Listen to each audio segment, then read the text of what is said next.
Today I'm going to tell you about the most embarrassing and stupid thing that I ever did on a football field. Now we've got to go right back to round 9, 2002. Port Adelaide are playing Collingwood on a Friday night at Footy Park in front of 35,000 fans. My memories of it are we were wearing a stupid green Guernsey. I'm not sure why, but it wasn't a good look. My second year of footy, I only had 11 games to my name, but I was coming into that season far too overconfident for someone that had done nothing in the game. As the game played out, I played a little bit across half-back and I rubbed shoulders with live wire small forward Brodie Holland from the Collingwood Football Club.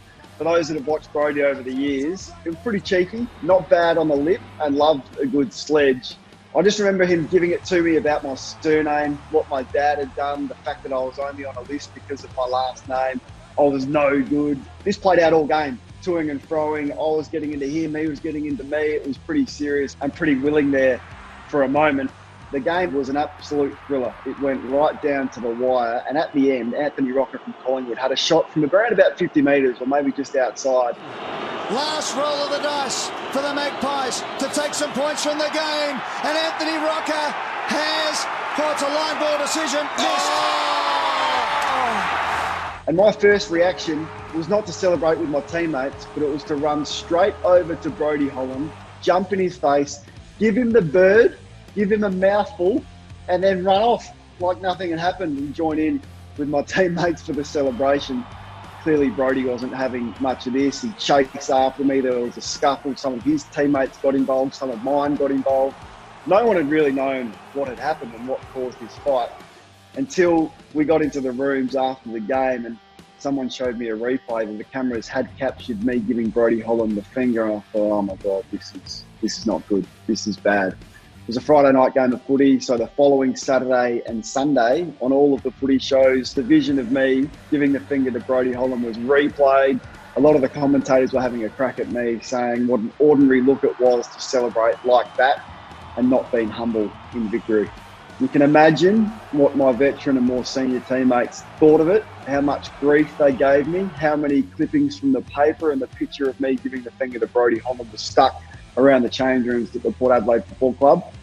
And then we got in the Monday review meeting and my old coach, Mark Williams, made me get up in front of the whole group as a 19-year-old. You can imagine it was pretty daunting, and explain my actions and how sorry I was to the team that could have cost someone a report and a suspension after the game when the fight broke out.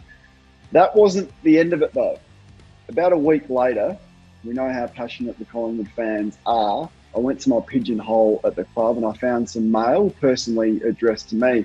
I've opened the mail and it's from a Collingwood fan, clearly didn't have their name, but it was a genuine death threat coming my way for the way that I had treated the Collingwood Football Club during that game. I thought, oh, this is all getting the better of me here. So I walked upstairs to my footy manager's office, Rob Snowden, showed him the letter. He took it very seriously, reported it to the police. I had an interview at the police station. They got involved, and for a week or a couple of months or so, they kept a really close eye on me to make sure nothing untoward happened. But it really did rattle me and it threw me, and I'm so regretfully embarrassed by my actions, and I was absolutely mortified by it all. My teammates saw the funny side of it, unlike me though, and one night when I was living with former teammate Chris Hall in a little unit in Glenelg, capitalising on this death threat, Brent Guerra and Josh Carr turned up with ski masks on and a fake knife at about 9 o'clock at night and knocked on my door, pretending that they were the Collingwood fan who had sent me the death threat.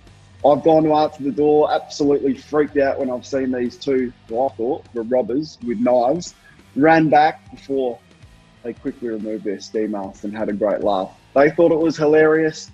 I didn't. I regretted my actions. Never gave the finger to anyone ever again in my career. In fact, I don't think I've ever raised my middle finger again.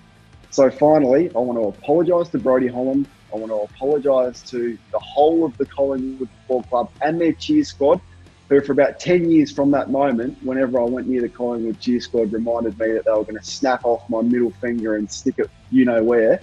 I apologise. It was the most embarrassing thing I've ever done, and I truly regret it.